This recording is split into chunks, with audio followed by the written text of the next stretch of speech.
Simple, he says.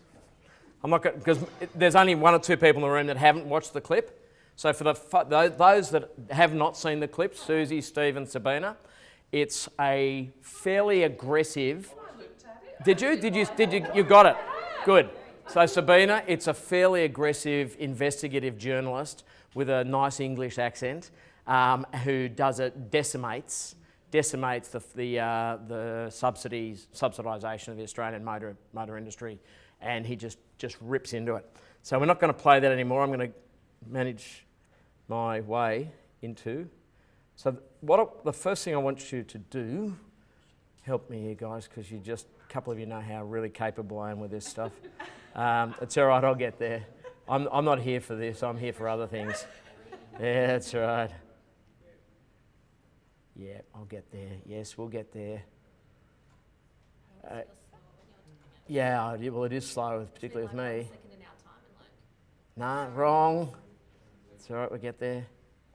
And so the question I'd like you to address is that. 3 questions. Why did the local auto manufacturer fail? Right, just simply, why do you reckon it failed? Secondly, what were the leadership failings from 2 perspectives? What did the private sector do? Where did they fail? So I don't care whether you pick GM, Ford, Toyota, I don't care. Where did the policy settings from the Feds, government at the time, and not only one government over arguably maybe 40 years, where did that fall down? And then lastly, for those of you, again, that grabbed the article, the power of saying no, if you think about it, how could the outcome have been different so that today we had a robust, active automotive manufacturing industry? Okay, so there's three parts to it. So 5-minute exercise. So in groups, off you go. 5 minutes. So let's start with these guys. Just meander over so you can hear them. Just give us literally a minute download of where you got to, but your key talking. Yeah, so I'm the first one. Why did local auto manufacturer fail? We come up with failed to adapt a product range, political bullying from government, scalability, company restrictions, example for Ford with exports, unallowed import-export. 2, what were leadership failings? For the private industry we had continuing the same process over and over. And that's as far as we got. So. That free fall of volumes, that scoreboard I sent you from Saturday's paper, tells the story, doesn't it? We're going over the cliff, boss. We're going over the cliff. Just keep driving that train. I only heard the back of it, John. What was the political bullying context? I only heard the back end of that. So one of the things that came up, I can't remember what was in the argument, in the article or the video, was that Holden pulled the pin, or General Motors pulled the pin on Holden 24 hours after Hockey got up in Parliament and was mouthing off and basically having a shot at them. So but it also suggests that they didn't need to think hard about it. Well, there was nothing to think about. In some ways, that business case was not revisited, was it? No. They were living on stipend. Yeah. Until such time we go, look, we're out of here. We're probably out of here anyway. Okay, excellent. Guys, what about for you? Up the back. For the first one, we had the government and the private strategies were misaligned. So we feel that the government has a specific strategy, so the private industry, but they were misaligned. Yep. So each thought they were getting an outcome which was the opposite of the other. Do you reckon when they started the industry back in 48, government and private sector alignment might have been stronger? You guessed might have been, yeah? Okay, sorry mate, go on. And we said ultimately the manufacturing costs in Australia were too high. It became cheaper to embed a invoice. Yep. Yep. Number 2, year leadership failings. So we said the subsidies made the private fat and lazy, so there's no innovation because they were subsidised. Yep. They had alternative options overseas and so they had more of a local focus. Yep. They didn't listen to the customer. Yep. Government failings, more focused on jobs and not the cost of manufacturing. So they were looking at protecting jobs and not really what the motoring industry was focused on. We just said irresponsible spend, so there wasn't really any defined outcomes for what they were spending their money on. Yep. And they backed the motoring industry into a corner and put an ultimatum in front of them, and ultimately the motoring industry said, right, we're done, we're out. Yep. And last one. Saying no. There could have been a more defined strategy of what the outcomes were. So, and no subsidies or saying no might have promoted a more innovative and lean thinking approach from the mattering industry. As a sidebar, and I know there's at least one banker in the room, when you get a chance, have a look at the federal and state government subsidies for the banking industry in this country. Every year. Have a look at it. It'll scare you. Okay, thanks. Over this one. We only really covered 3 of the first ones, but we But it was good value, wasn't it? It was really good value. So I guess high labour rates in Australia, maybe. Yep. Foreign markets, lack of local diversity of models. So there was really, Holden and Ford didn't have like 5 models they were building locally, and if 3 started failing, then they could sort of maybe just shift their focus to promote the ones that are good. Also, cheap imports. It's even if they are cheap and everyone knows it, people still buy them. So and also lack of desirability. Yep. I think the German makers do desirability very good. They make their cars when you want one. You might not be able to afford it, but you want it. Yeah. It's interesting we're talking to these guys about scale. We are a really, really, really, really long way from anywhere. And export markets, yeah, good luck. There's 300 million people north buying a car on a 30 mile an hour way. Just doesn't make a lot of sense, does it? Right. So it's the whole where we're physically located. It makes sense. What about for you folks in front? Yeah, so for the first one, similar, nobody wanted the product and couldn't compete Yep. with local other products. The leadership failing, so in terms of the private industry, we said that they didn't innovate and they got too comfortable. Yep. Government policy, so basically said they subsidised mediocrity. They could have subsidised innovation, Yep. but they didn't. Yep. And how could saying no change the outcome? Well, it would have forced the issue a lot sooner, and the industry would have either adapted and stayed or got out much earlier. Excellent. What about for you folks? Yeah. Basically, it was the same product. They didn't innovate. They didn't change with the times what people were actually demanding in society. The cheaper imports in some cases were actually better as well than what they were producing. But 2, they didn't innovate at all. Second, the government policy, the subsidised justification that wasn't too much of. Going on to 3 because it's sort of tied in, but because they didn't justify and keep to those justifications as to what they're actually going to spend that money on, as per what they were saying, they would have actually maybe cut them off sooner, Yeah. or they might have actually started to innovate and do something themselves. Yeah, exactly. It's easy with hindsight, correct? And the reason I touched on this is if you think about the relevance of manufacturing, advanced or otherwise, for this city, is I think a pretty high order. And the other thing is the minute you start talking about rolling stock, or you start talking about EPCM and material handlings manufacture, all of a sudden it becomes very personal, doesn't it? Becomes very personal. Whereas this is Adelaide and Victoria, like who cares? But and the fact that there was a fairly irritating, punchable sort of guy on the clip just made it all that much easier. Have your seats where you with your teams, guys. Thank you. And if the mentors want to hang with a seat, go for your life, guys. Otherwise, you can sit up the back as you choose. Listen, I'm going to move pretty darn quick today because I guess just as a bit of context, if you Google business plans, strategic planning, there are billions of templates you can buy. I thought what might be most relevant for you is to pull the theoretical BS out of it for you. Try and drill down to some of the stuff that I see. They're biases or prejudices of mine, if you like. All of my strategic planning is done at the coalface operationally. Any of your organisations at a board level will have somebody clever from somewhere like McKinsey or Bain or Booz or someone like that come in and do it, and they'll do a very, very thorough job. I guess I tend to be much more focused on the executional level, which is, I would argue, is probably pretty relevant for you. So what I thought I'd do is go reasonably quickly through the, and I don't like doing this, but time requires it, and just dump. Experiential principles that to me are absolute no-brainers when it comes to strategic planning.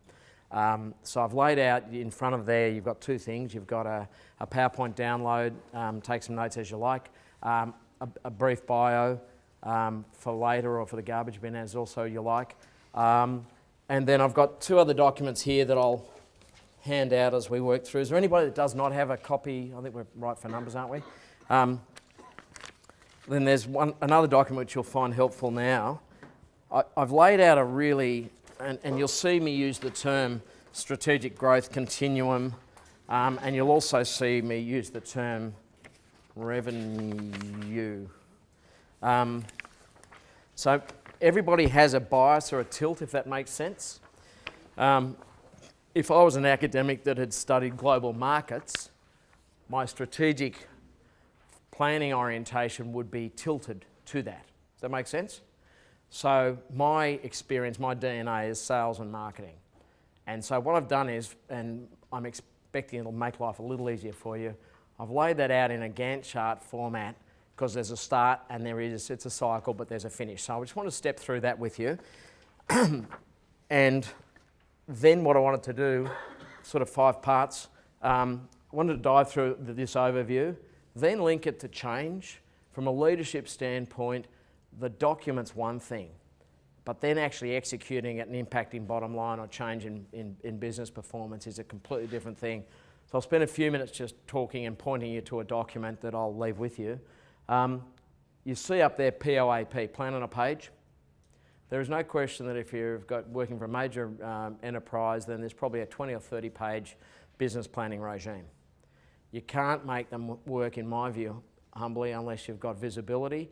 And the way you get visibility is you have a plan on a page, plan on a wall, but the point is it's visible. Everybody knows what it is and where we're going with the business. So I want to spend some time with that. I'm going to get you in your consortium teams to take a crack at filling some of that out.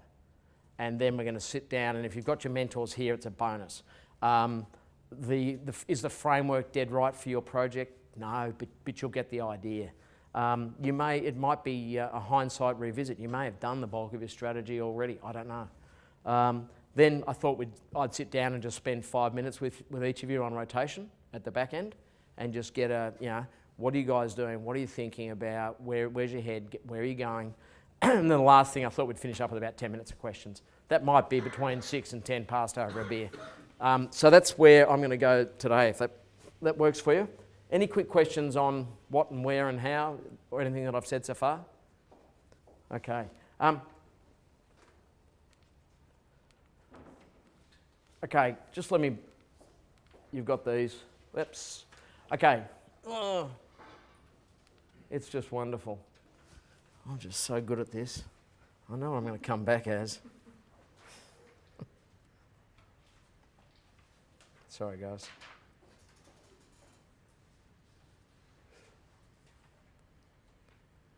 You know what you're going to give me? You're going to give me a set of lessons. So I guess the couple of quick observations for you. Strategic planning isn't everybody's gig. Many of the people in this room will have really good analytical, detailed skills and be pretty lightweight on strategy, to be candid with you. Lateral, literal, if that makes sense. Good strategists require a good lick of lateral. From a leadership standpoint, if you've got a really good analytical DNA, go and find someone that you trust to be part of your team that's got that, right? There's a fair amount you can learn about it, but the process of strategy is one thing. The execution of strategy requires a lot of grey. Does that make sense? So to that extent, it's not everybody's bag. Some of you in this room will be better at it than others. It's imprecise, it's grey, it's like leadership. I always get scared with the more rigour that's gone into the detail of the analysis, because people become wedded to the outcome, just like the auto industry did. That makes sense. Means different things to different people. I reckon if I click on this thing, it'll get bigger, won't it? I'll put it on the full screen. There we go. Shouldn't have done that. I should not have done that. Yeah. 10% vision, 90% alignment.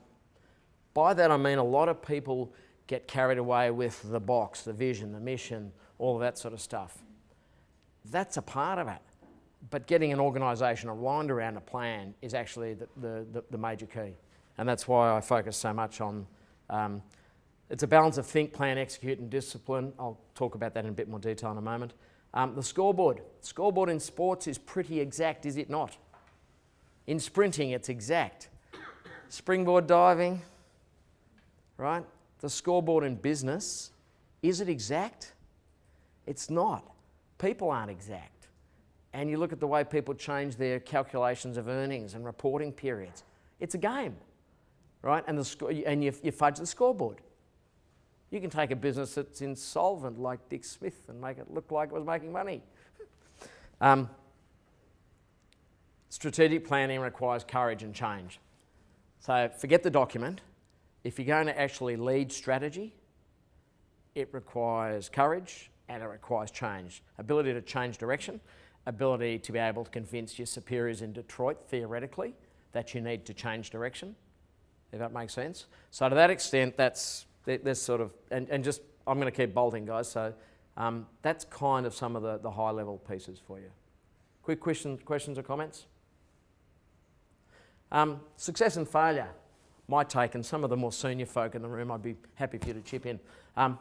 Success. When they're successful, it's engaged, it's owned. It's not owned by the leadership team. It's the guy at the security gate knows what the business is doing. The receptionist knows what the business is doing this year to improve what they're doing.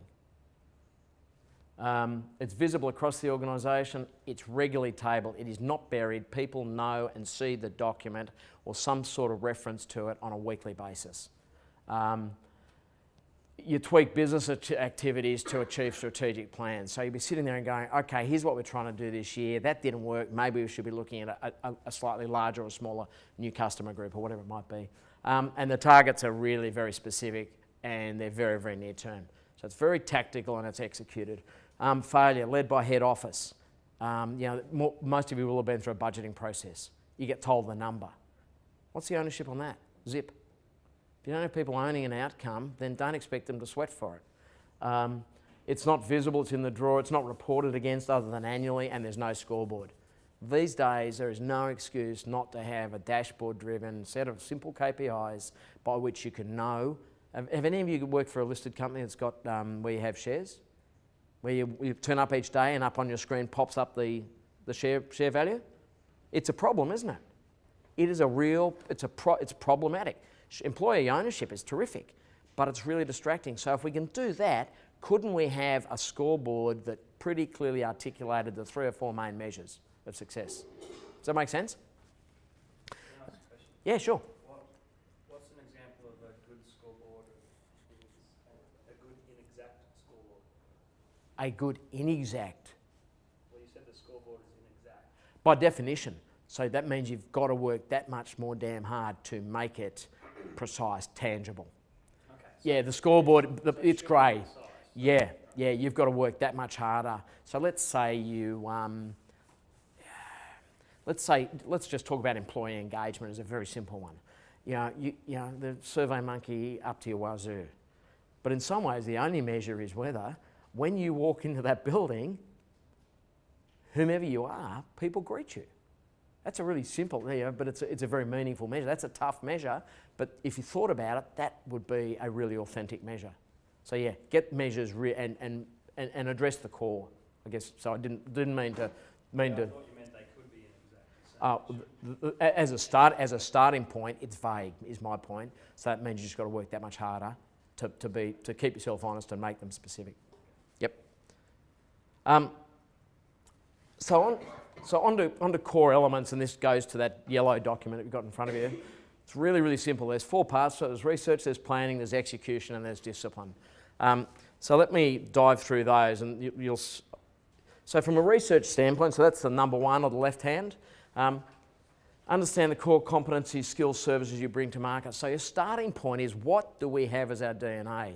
Have we been in business for 30 years? Have we got a manufacturing and a service business? Have we got branches around the country? Do we have technically qualified people, or have we got labour hire type of folks? So what is what is it that you want and or have been or want to be famous for?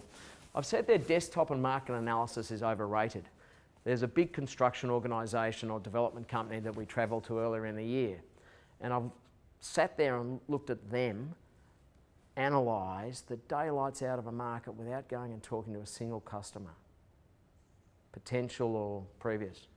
I just find that bizarre, and I'm talking months. I just find that bizarre. So there's a place for it. Global research, absolutely. Desktop stuff, absolutely. But then go out and eyeball people and talk to people to find out. Macquarie Bank are absolutely awesome at it. They go out and they talk to people, they pick up ideas and then make them their own. And they're terrific at it. Quick competitive SWOT, no problem at all, absolutely. Do a market assessment. What's cool, what's possible. Get to the point, and I would suggest for your own project, get to the point where you've effectively got a draft pitch. What's a whether you call it your value proposition, strategic positioning, USP, I don't care what you call it, but what's your proposition, and get to the point where you can actually run it past people. In any business when you start up, you'll have here's my core message. Get out and socialise it with your friends, because your good friends will be honest with you. And they'll say, mate, that sucks. I'm not clear. You've got to get it to the point where it's clear. Real customers and markets. Get to the point where you get out, and I'm going to do as he enters the room right now, I'm going to do a really nice segue. Hunter Industry News. I don't know whether you're across it, but Hunternet have teamed up with them. The first issue came out last couple of weeks ago. If you think about it, there's 70,000 people on two legs that are members of Hunternet. 70,000. So the question would be, if you had an idea about, say, a project, say over the next couple of weeks, you wanted to go and talk to some people, how would you do that? Who would you talk to? Well, there's 70,000 people. Wayne's phone number is up here. All right, have a look through this, ring that man, say we'd like to go and talk to 3 clients, 3 members of Hunternet about our proposition. Test it. Otherwise, you're going to test it when it goes to ink and when you're standing in front of the judges. Simple example. Does that make sense? Has everybody got Wayne's phone number? So that's a very simple illustration of that whole idea about real customers. Identify opinion leaders. Does anybody know what an NEB is? Non-executive board. There are many, many people stopping work full time. 55, 60, 65-year-olds, male, females, technical, generalists. They need a home. They have skills. Don't be confused with the fact that they're old, that they don't know nothing. So if you've got a mentor. That's why you've got a mentor in your team, correct? But there are people around that would have subject matter experience from here or overseas around your enterprise, whether it's your project you're working on currently or your existing business. Get used to the idea of seeking out a mentor or mentors for yourself professionally. And if you're in a business, go and find those folks that spent some time around it, and you don't need to pay them. At the moment, I'm in the process of helping companies set up about 3 non-executive boards. You don't pay them a cent. They are flattered to be able to help. Right? Intensity is the key. Markets are dynamic. When I was last in corporate, which was 93, we did a 1-3-5-year plan, and we sweated it. We spent a lot of time on it. It was a US company. We started in around about July for the coming January. Would have occupied 15-20% of my time for 3 months.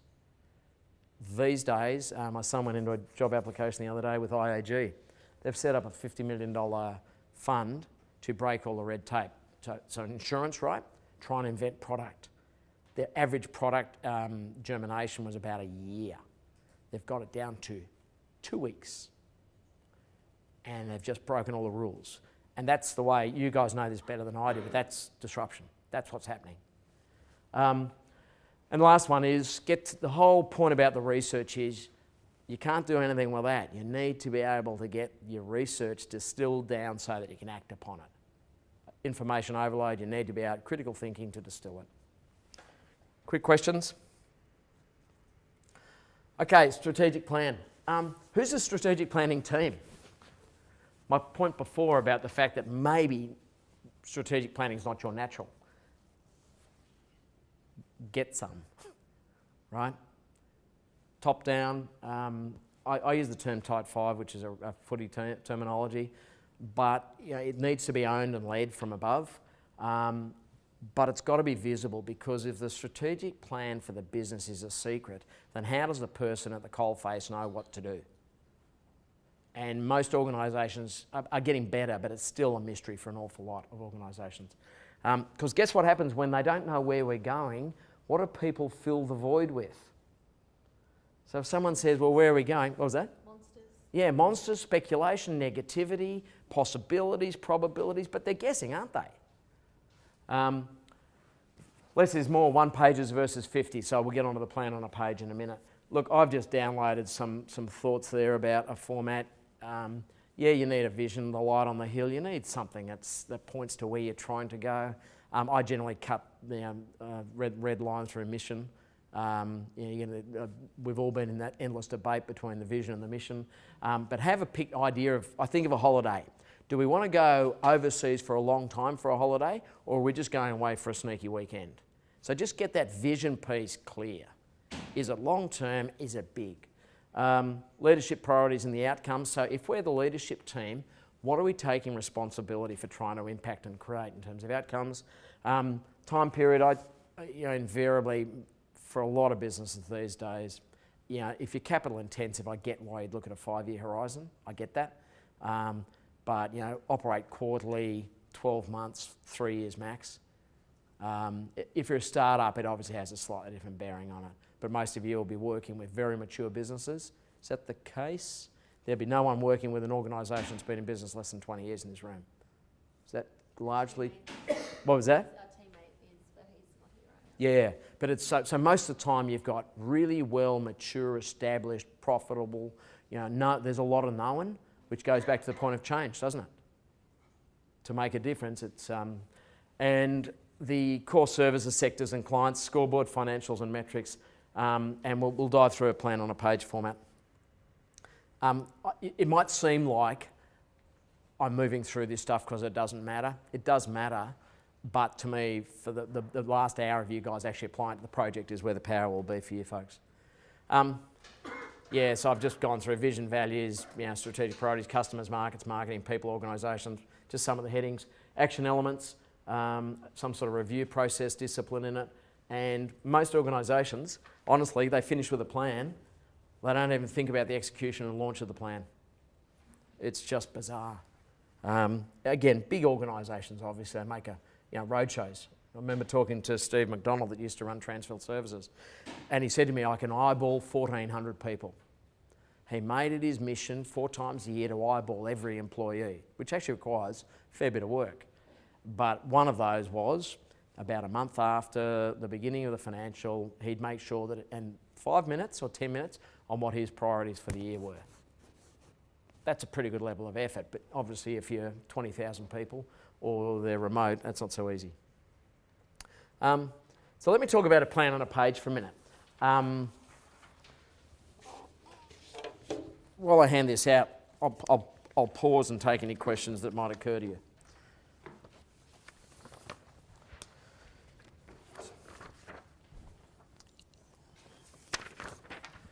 So I've drafted this with your project in mind.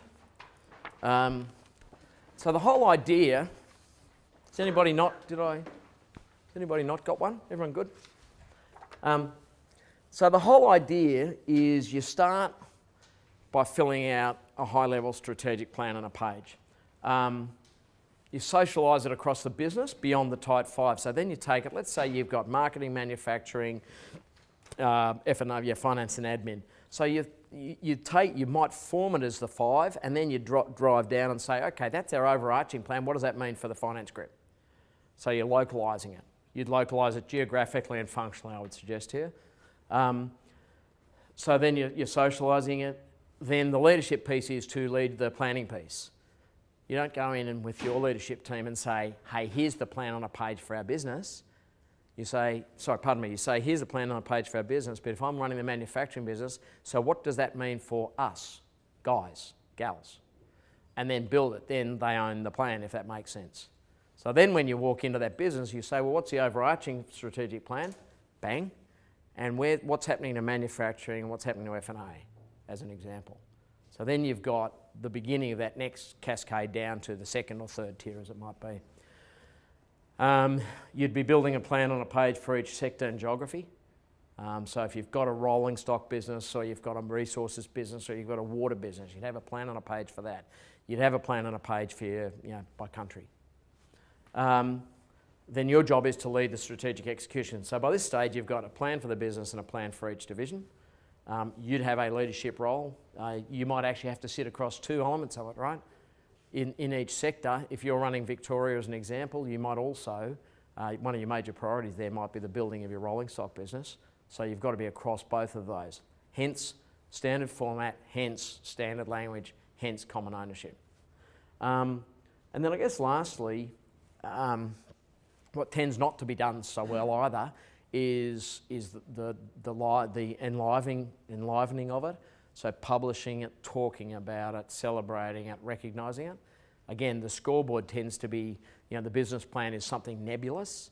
The whole focus here is to make it very, very tactical and live. And as I say, there are stacks of tools to do that these days. So let me, if I can do this, just dive in and, because you've got that other document in front of you. What did I open that as?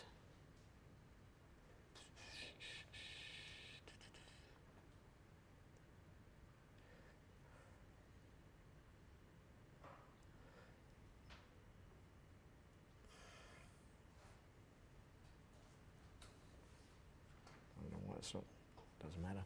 In front of you anyway. So I guess the point there, you'll see that the research piece there provides you in that first piece just some prompts, certainly from the strategy through the execution, the discipline. So really what I want to do is get you to start taking some time to have a look at this, to start shaping up this plan on a page. So what I'd like you to do for your project is just, so you've got, I'll just explain this quickly to you, and then what I'd like you to do is take a crack at it for your project. So the idea of a vision is, if you've got a vision, why it's compelling, why is it different, and why, in this instance, why is that addressing the brief better than anybody else? That's the point. To the left there, if you think about that with your current state, with your research done, we're in that second section there of putting a strategic plan together. So what are your major priorities? Why 4? It's not 10 is the point. It might be 5, it might be 6, but an old trap with these is to set yourself a list that is absolutely going to guarantee you fail. So be smart when you're learning how to lead strategic planning. Set yourself fewer things to do and do them, because you'll build the capability and the confidence amongst the team. I remember when I was up in Asia, I had a new boss come in. He was American, Irish New Yorker, and he came in and we're in a pool somewhere after working really hard, and he said, so Eddie, he said, what do you want to do with this business? I said, I've got this list. I want share options for the guys in Asia, blah, blah, blah, blah, blah. He said, Eddie, you got a toilet roll. I said, what do you mean? It was just too long, right? I had no ordering, no prioritisation. I didn't know what was important, critical, all that sort of stuff. So a tip for you, if you're going to get involved in doing this, and there's no reason for your own business unit why you shouldn't be able to really simply apply this when you go back at the end of the project tomorrow.